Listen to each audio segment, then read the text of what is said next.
Hey everyone, and welcome.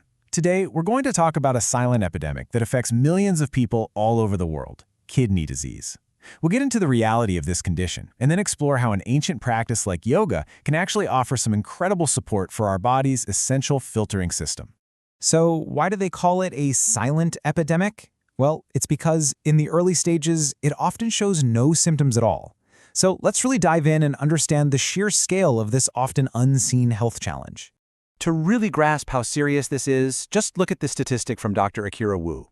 It points to a really critical link between things like diabetes and just how severe kidney disease can get in some places. And you want to keep that connection in mind because it's going to be really important later on.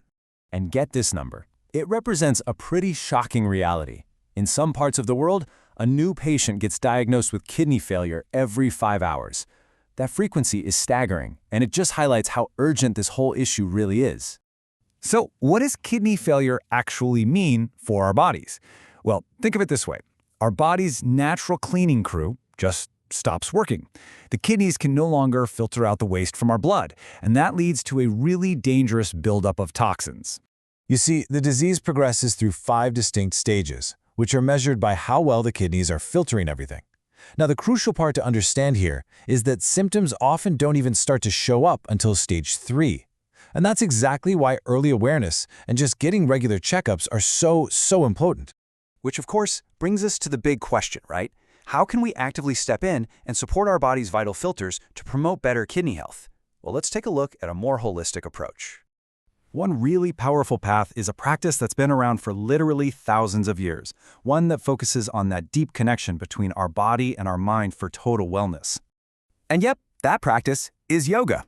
It's often described as a powerful, natural way to support kidney health. Now, it's not a cure, let's be super clear about that, but it's a way of bringing all of the body's interconnected systems back into harmony. Okay, this is a huge point, and it might be the most important thing you take away from this entire explainer. Yoga is a complementary practice. It should never, ever replace professional medical advice. You should always talk to your doctor before starting any new health routine, especially if you have pre-existing conditions. So how does yoga actually help, What are the real mechanisms behind its supportive role for our internal organs? Let's break down the 3 key benefits for kidney health. First off, it boosts your blood circulation. A lot of yoga poses are specifically designed to get your blood flowing better, which is absolutely crucial for your kidneys. Better blood supply means more oxygen, and that helps them work at their best. Second, yoga goes right after stress. We know that chronic stress and high blood pressure are major risk factors for kidney disease. Well, the breathing exercises in yoga, which are called pranayama, are these amazing tools for calming your nervous system down and helping to regulate your blood pressure. And third, it helps the body's natural detoxification process. Certain movements, especially twists, are kind of like a gentle internal massage for our organs. They help flush out toxins and make the kidney's filtering job just a little bit easier. All right, theory's great, but let's look at a few specific yoga poses that are known to be really beneficial for kidney health. First up is a gentle back bend you've probably seen before, Bhujangasana. You might know it as cobra pose. In Sanskrit, bhujanga means serpent or cobra, so you can kind of picture the shape this pose makes. So here's what's actually happening in this pose. When you lie on your stomach and lift your chest, you create this gentle compression and then release in your lower back and abdomen. That simple action helps stimulate blood flow right to the kidneys and also to the adrenal glands, which sit right on top of them and play a huge part in regulating stress.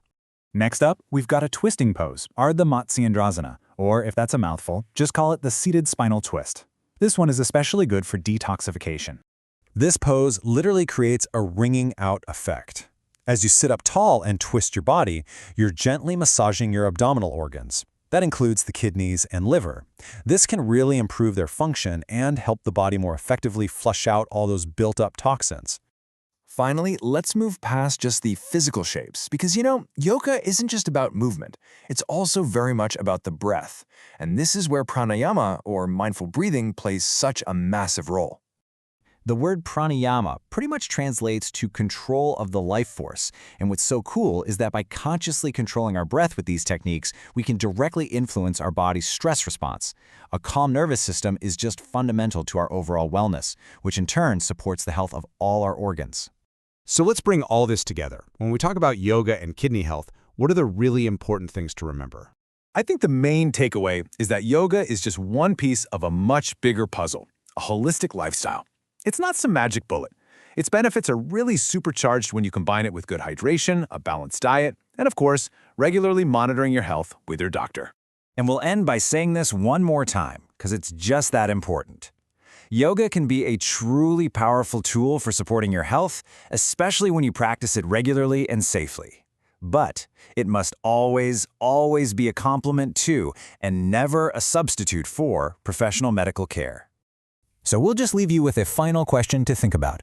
As you look at your own wellness journey, how could a mindful practice, whether it's yoga or something else, support your holistic health?